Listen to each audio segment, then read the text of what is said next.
What's going on, guys? Welcome back to another video. Today, I hope you guys are having a great day. And today, I'm going to be checking out the Redragon Kumara K552, which is actually only $30 on Amazon. And I would say it's probably the best budget mechanical keyboard you could get. So I'm just going to go over my thoughts and opinions on the keyboard, and I don't know, hopefully you'll like it. So looking at the box of the keyboard, you'll notice that there's a rather glossy finish on the keyboard picture itself and on the stickers, but otherwise is quite smooth. Also, we'll realize that if we want a $30 keyboard, we're going to have to get it in a single color rather than RGB, and the only single color Redragon has available is red, so if you don't have a black and red setup, this is probably a deal breaker for you. Once we remove the Redragon sticker, we can just peel back the flap and open up the box, which will bring us right to the keyboard. There was plastic wrap around the keyboard, just like I'm pretty sure every other keyboard comes packaged like, but obviously this is not my first time opening the keyboard, so I probably threw it out. I mean, what else would I do with it? Again, since this is a $30 keyboard, there isn't going to be much of anything in the box. I mean, there's really only a manual and a terrible keycap puller that barely works and doesn't even really pull out the keys. It grabs like one edge of them. And, well, the power cord. That's at least wrapped up in its own section of the box instead of just on top of the keyboard, which I'm not sure if any keyboards actually come like that. So most likely one of the first things you're going to notice when looking at the keyboard is that it's pretty small. Sure, it's not as small as some 60% keyboards like the Ducky 1-2 Mini and the And Pro 2, but the non-existent numpad really does make the keyboard a fair amount smaller, especially than like the K95 Platinum. Flipping the keyboard over to the other side, you can see it has two rubber pads to prevent the keyboard from sliding around in your desk, and also comes with raised rubber feet, also rubber to prevent sliding around. The rubber feet have one level of height adjustment, but I've noticed they kind of get stuck a little before finally snapping into place, so I guess you could say 2 levels of height adjustment, maybe. The build quality of the keyboard is actually pretty amazing with a solid plastic, solid plastic body. No matter how hard I tried, I couldn't get the keyboard to flex, which if you don't know much or anything about keyboards is not something you necessarily want. While the cable is non-braided, it is 1.8 meters, which is 5.8 feet, and has a gold-plated USB connector, which really is nothing that amazing. It just looks kind of cool. You can't see it because it's plugged in. Flipping the keyboard back over to the side, you'll be looking at 99.9% of the time, I hope. You'll see the double shot injection molded keycaps have a stretched font on them that's similar to what Corsair uses and also allows the backlighting to shine through, which looks good, and usually most keycaps will allow that. When it comes to switches, however, I couldn't find exactly which key switch the keyboard uses. All it tells me is that they're custom Cherry MX Blue equivalent switches. They're probably made from some, well, I wouldn't even call it third party at this point. The switches are probably manufactured by some like Chinese fourth party seller, if that's a thing. This leaves us with one question. Are they actually Cherry MX Blue equivalent? In my opinion, they're kind of rattly, but they continue to feel better every time I type on them, which isn't often anymore. So now at this point, I'm sure all of you are wondering, what do these fourth party switches sound like? Well, I guess I'll show you with some keyboard ASMR.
So like most keyboards, the Redragon Kumara K552 includes the 12 function keys, and they all have secondary functions, which is good because it doesn't have any media keys above the F keys. To activate these functions, all you'll need to do is press the FN key along with the function you want.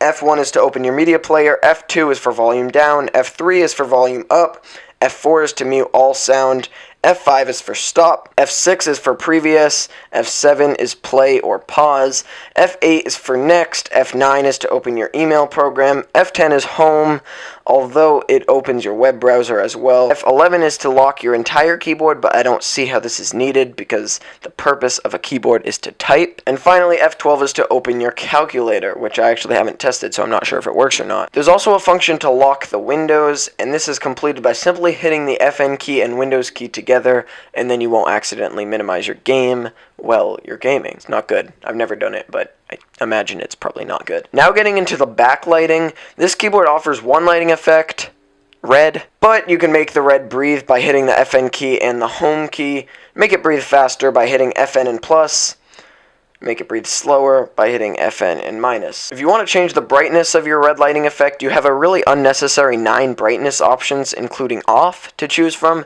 Simply hit the FN key along with the plus or minus key, obviously FN minus to dim, FN plus to brighten.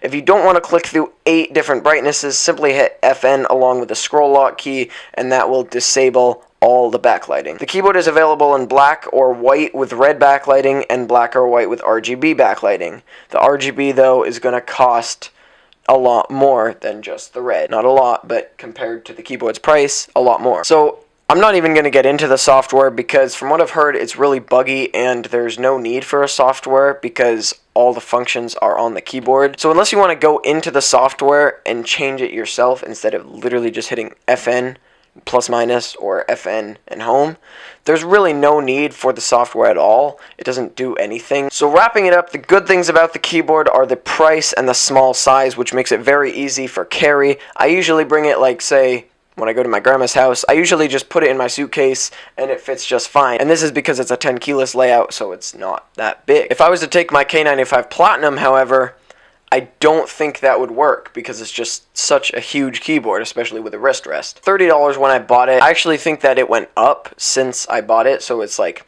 $35 now. I feel like I saw that it was $60, but I'm not sure. Actually, I could literally check right now. Yeah, so it's actually $35 right now, but it says it is $60 and it's on sale for $35. It was $30 when I bought it on September 7th, 2018. So obviously the price has gone up a little. It's still an amazing keyboard for the price, however. So the one downfall is gonna be the switches, in my opinion. I really don't like clicky switches that much, especially these. They're kind of like, they sound rattly to me, and although they do feel better every time I type on them, they're just nowhere near Cherry MX Blue, Cherry MX Green. But obviously, you're really not going to find anything else in this price range this good. So if you're just going to start getting into PC gaming, or you just want a cheap keyboard like you're on a budget or something, this is an amazing keyboard. So that's pretty much going to wrap it up for the video. If you guys did enjoy, be sure to hit that big red subscribe button down below. Also, be sure to drop a big fat like, because that does mean a lot. Again, like I said last video, if you guys have any suggestions for me, like you want me to do this type of video, if you want me to do that type of video, just comment that down below. I try to reply to most comments, at least most good comments. So anyway, guys, I hope you liked my opinions and my thoughts about this $30 keyboard. I mean, it is $30. What else is there to say? There's definitely not as much features as the K95 Platinum, and I'm actually going to do a comparison video between the $200 K95 Platinum and the $30 Redragon Kumara K552, because I think that would be a really cool video to compare with a $170 difference. So anyway, guys, stay tuned for that. I don't know when it's going to come, maybe soon, maybe not. But anyway, guys, I'll see you in the next video, and as always, I forgot to do the shout-out. So the person that commented first on the last video, again, was Lance, and we need some new people to comment first. So basically, if you guys don't know, starting around the beginning of 2019, I know that was a long time ago, but I haven't really uploaded that many videos, only like 8 since 2019 started. Anyway, if you guys comment first on this video, you will get a shout-out next video. So basically, Lance commented first on last video, so he'll get a shout-out this video. That's why I just shouted him out. So guys, if you want to get shouted out, just go down, turn the post notifications on. You have to subscribe first, so you got to subscribe, then turn the post notifications on. But basically, once you do that, you'll get notified the second I upload. You can just click on that notification, and it will basically take you right to the video. Well, not basically, it will. And then you scroll down really fast, comment first, or comment whatever you want. But yeah, that is pretty much going to wrap it up for the video. I hope you guys enjoyed, and I'll see you in the next one. As always, peace out. Invisible.